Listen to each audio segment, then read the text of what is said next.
ერთი კითხვა, როდის დაიბადა დედა შენი? აი, ვინც მიყურებს, არა, სულ ერთია ვინ ხარ? უბრალოდ შენ თავად გაიცი პასუხი, რა ვიცი, გულში, ტვინში დაწერე თუ გინდა. მაგ თარიღიდან ერთი კვირით ადრე, სანამ გაჩნდებოდა დედა შენი, ერთი კვირით ადრე შენ უკვე დაიწყე არსებობა კვერცხ უჯრედის სახით. დღეს ვისაუბროთ, მოდით, რატო არის უფრო მნიშვნელოვანი გოგო და დედა, ანუ ერთმანეთში რითია დაკავშირებული, ანუ შვილი, დედობითი სქესის გოგონა და მისი მშობელი დედა. და ასევე მინდა შევეხოთ თემას იმაზე, რომ მარტო იძახენ, რომ აი ბიოლოგიური საათები იწურება, უნდა გააჩინო 30 წლამდე ბავშვი, თორემ მე რეგვიანია, მე რაღაც დაავადებებია და რაღაცა ქალმა უნდა იჩქაროს. ქალმა არა, კაცმაც უნდა იჩქაროს, იმიტომ რომ მე ეს ხარისხი, ეს ჯანმრთელობა მოკლედ ეგეცა დამოკიდებული, ბავშვი იქნება ჯანმრთელი თუ არა. ამიტომაც ბიოლოგიური საათები ეწურება ორივე სქესს, მაგრამ მინდა კაცებსაც თქვა ამ ვიდეოში, იმიტომ რომ ყველა იძახის ქალებს, რომ ქალები ჩქარა უნდა გან, თორე 30-ის მერე რისკია, რომ დაავადებული გაჩნდეს ბავშვი. კაცებზე რატო არ ვსაუბრობთ? ვერ მიხდი რა ვთქვი? წავიკითხოთ. ადამიანის ბიოლოგიის თანახმად ქალებს ყველა კვერცხუჯრედი იმამდე ფაზაში ჯერ კიდევ მაშინ უყალიბდებათ, როდესაც ისინი თავად დედის მუცელში ემბრიონის სტადიაში არიან. შესაბამისად, ის კონკრეტული კვერცხუჯრედი, რომლიდანაც თქვენ გაჩნდით, თქვენი დედის დაბადებამდე გაცილებით ადრე უკვე არსებობდა მის საკვერცხეში. დედის განვითარება, როდესაც თქვენი დედა ჯერ კიდევ თავისი დედის, ანუ თქვენი ბებიის მუცელში იყო, მისი ემბრიონული განვითარების მეათე, მე-20 კვირების შორის მას უკვე ჩამოყალიბებული ჰქონდა ყველა ის კვერცხუჯრედი, რაც კი ოდესმე ექნებოდა ცხოვრებაში.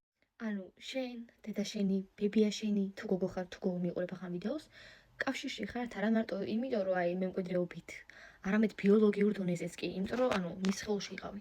ხდები, ამიტომაც შეიძლება რაღაც ბევრი თვისება გქონდეს, როგორც შენს დედას აქვს, ან შენს ბებიას, ან ხასიათები, ან შეიძლება მენტალური პრობლემებიც, ანუ მემკვიდრეობით გადმოგეცეს შენს. არა და მე ადრე მეგონა რომ ბავშვი იბადება, აი სუფთა ფურცელი, მაგრამ თურმე არა. ძალიან ბევრი აი გენეტიკა ინდონეზია რომ აი შეიძლება თვისება, მიდრეკილება, ხასიათიც იყოს რა, ანუ მემკვიდრეობითი.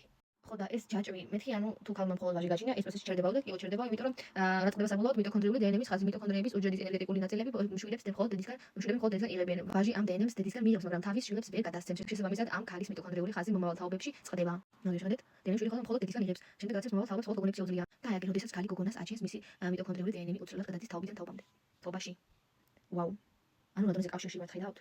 და ახლა ბოლოს გეტყვის, მაგრამ მგონი ყველა ვიცით, რომ ისა ბავშვის ჯანმრთელობა არის დამოკიდებული ძალიან თან მამაზე, მის ცხოვრების სტილზე, ჯანსაღი არა ჯანსაღი, ეწევა სვამს, რა ვიცი, ნარკომანია თუ რა არის.